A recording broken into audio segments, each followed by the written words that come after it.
What's going on, Bears fans? Come back at you another edition of Bear Down Forever. I want to jump right into it. I'm not going to be before you long. It's the eve of the game, division game. The Bears will be playing the Detroit Lions, as you all are aware of. And the injury report has Kendall Vildor, the starting cornerback, on it. And he is been ruled out of the game. Defensive end, Al-Qadim Muhammad, he's doubtful with a knee injury. He didn't practice all week. Cornerback Jalen Johnson is questionable with an oblique injury. He was limited in practice on Thursday and Friday. Offensive guard Tevin Jenkins has a hip injury. He was limited on Thursday and Friday and is questionable for the game as well. And it's crazy because these guys, well, I mean, this injury stuff, they just come out of nowhere anyway. So we didn't know leading up to this that they were going to be on there. They didn't just, I mean, stuff happens. And Tevin Jenkins has been tearing it up as the guard for the Bears since he's been switched over. He's been playing lights out. He's been amazing. And Jalen Johnson is our best corner. And it's going to be a tough task with Amon-Ra St. Brown coming in because this guy, he's electric. He lines up all over the field, and he's a playmaker. You know, he's not the biggest guy, but he's not small, and he has good speed and he has great hands. So that's going to be something to see what they do as far as that's concerned. And the Bears have also activated wide receiver Byron Pringle from injured reserve. And they have elevated defensive end Jerry Green and cornerback Harrison Hand to the active roster for Sunday's game. That worries me because it seems like that we're gonna be without both of these guys. Because it already looks like cornerback Lamar Jackson is gonna be starting in place of Kendall Vildor. So they bring it up Harrison Hand because he's probably gonna need to be add more depth because it's looking like Johnson's not gonna be able to go. So that's what I get out of that. And I'm just not sure and everything. I hope that he can play, and I first and foremost hope that he's okay because injuries they're part of the game and they get injured all the time, and I really hope that he'll be able to. So the Lions game will be the first for Pringle, who has not played since the Week 3 win against Houston, and he'll make his return, and hopefully he'll give the offense, the passing game, a boost. The passing game has not been that bad as of late. Justin Fields has been he's been taking what the defense has given him, and that's good. And anybody that says that it's not working is crazy because they're averaging over 30 points in the past 3 weeks, and so I look at it like it's doing very good out there. So Mike Martz, the Bears' former offensive coordinator, has changed his tune about Justin Fields, and I'm not surprised because it was a bad take when he said what he said, and it was I think it was clickbaitish. He looking these are my opinions. I don't know. I haven't spoke to the man. I don't know the man, and I'm just saying what I gather from it. But that it was just a bad take. But he said that he previously said Justin Fields was horrible. He couldn't throw the ball. He couldn't read the defense. But since then, he said he was just so impressive and he's special in every way. And he also said that he can't say enough about the staff and what they're doing with him. They take what we know where he can really do well and emphasize it. And let's bring him along some stuff that he's doing well. And they'll work on that. And then it's really paid off, and he's growing with every week, and leaps and bounds. So Mike Martz is not the only one who has changed his tune. It's like the national media, they been speaking very highly of him, He's getting a lot of comparisons to Lamar Jackson, Jalen Hurts, and Josh Allen. Now, in this game, no matter what, you're going to draw comparisons. It doesn't matter who it is. I don't care if it's a quarterback you never heard about. If he comes in and plays good, they're going to compare him to somebody. They're going to be like, oh, he reminds me of Gus Frerotte because he came off the bench, and it doesn't matter. Somebody's going to get compared. So, I mean, I think that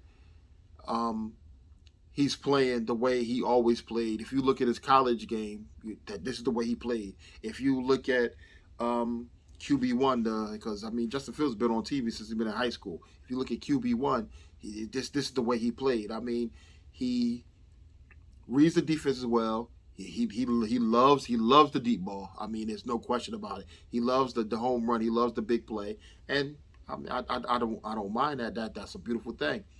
And he's learning to take what the defense gives him. If there's something underneath, he'll take the underneath.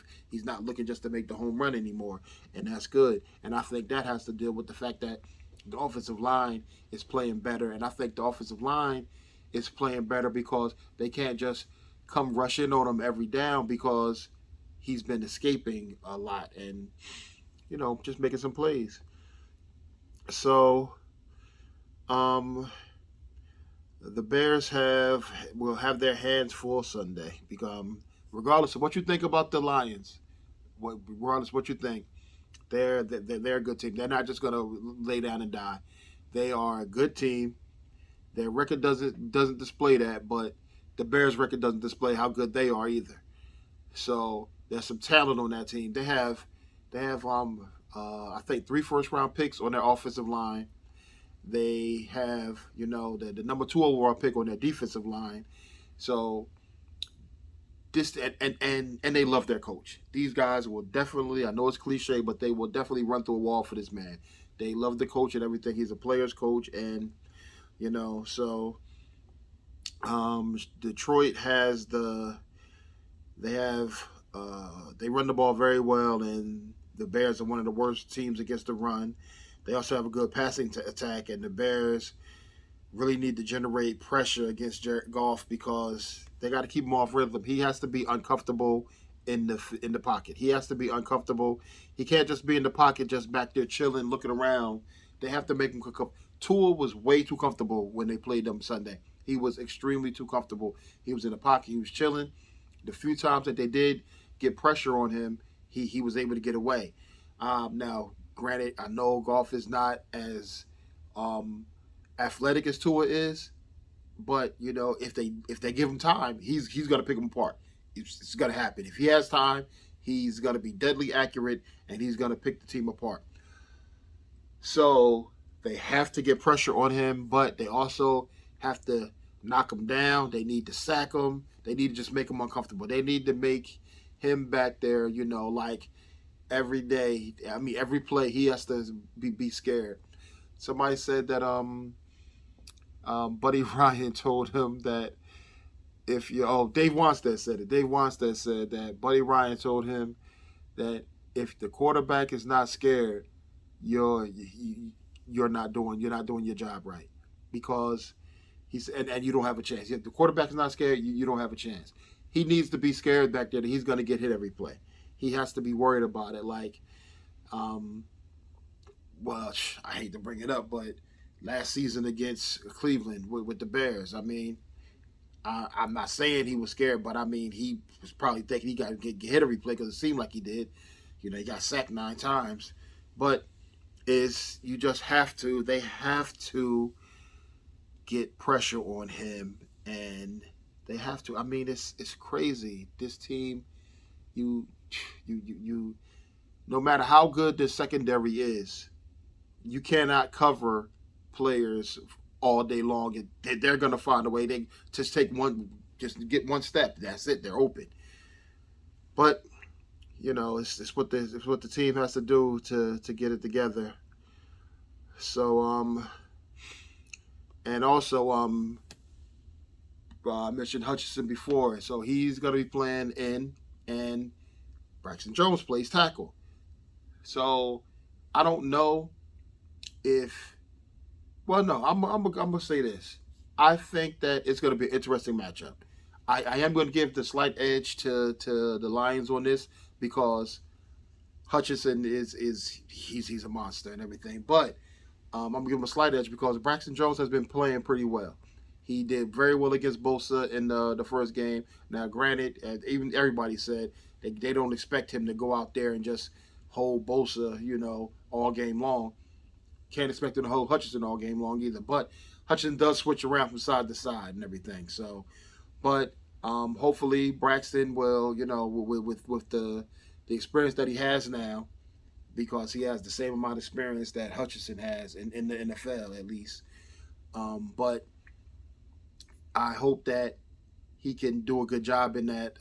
That they'll be able, if they need to give him help, they'll be able to give him help, and Justin can get rid of the ball or get out of the pocket before he can become an issue. So I hope so.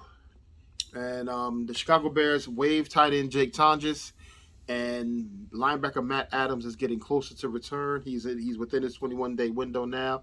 Hopefully, he can come back and provide some sort of spark for this defense in the run game and now even in the passing game, because the passing game has suffered setbacks in previous weeks, and no surprise, it happens after the Bears trade their, two defensive captains and two legends on the team and everything.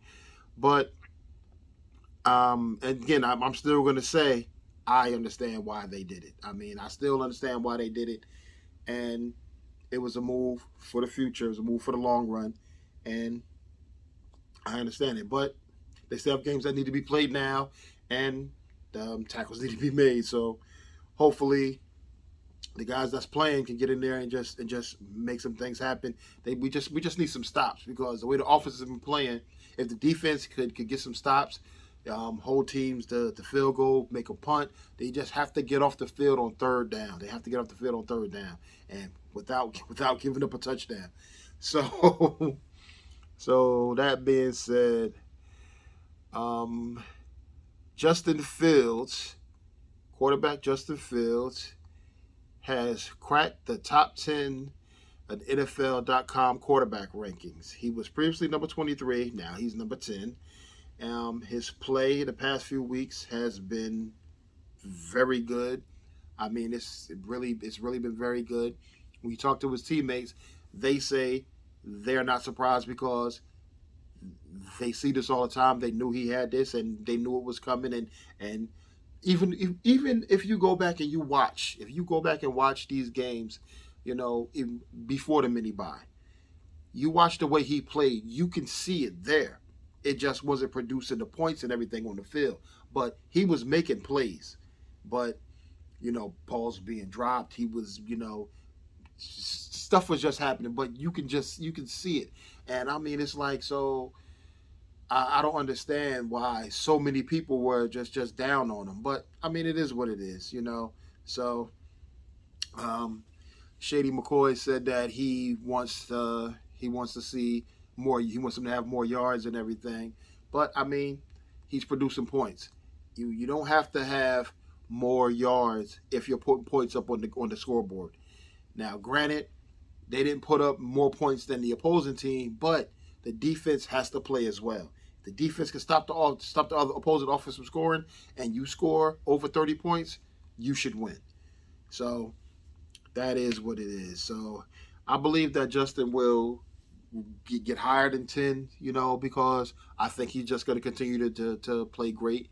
And with Byron Pringle there, hopefully he'll definitely bring a spark to the receiver core. And it's going to be interesting to see what happens now, because Velus was a healthy scratch last week without Byron Pringle being activated. So will there be 2 healthy scratches at wide receiver this week? We shall see. And I would definitely like to see N'Keal Harry more involved in the passing game, because I think with a big body receiver like N'Keal Harry, big body receiver like Chase Claypool, the receiver that Darnell Mooney is, the receiver that Byron Pringle is, who's a lot bigger than a lot of people really realize. He's 6'1", and the big tight end Cole Kmet, with the two running backs that they have, Montgomery and Khalil Herbert, and of course Justin Fields. With this core player group, I really want to see what can happen. So I look forward to seeing that. And my score prediction for the game is I'm gonna say the Bears 28, the Lions 17. It might even be closer than that. It might be like 28-24, but I'm going to stick with 28-17 because I believe that the Bears defense is gonna pull something together this week and everything, and hopefully John Brown will be cheering more for the Bears this week than he will be for Detroit because hopefully they'll EQ a ball out and Amon-Ra won't. So, but that's it for today, y'all. So I'm out of here. I appreciate y'all for checking me out. Like, comment, subscribe. Do me that favor, please. Don't cost you nothing. Just hit the like button. Hit the subscribe button. Tell a friend to tell a friend. I'm trying to grow this channel. I'm trying to bring y'all into entertaining information and talk about our beloved Bears because who don't like to go on YouTube and watch a video about the Bears. I know I do. But it is what it is. I love y'all. Thank you for checking me out. Bear down forever. We're gonna be here forever. I'm out of here.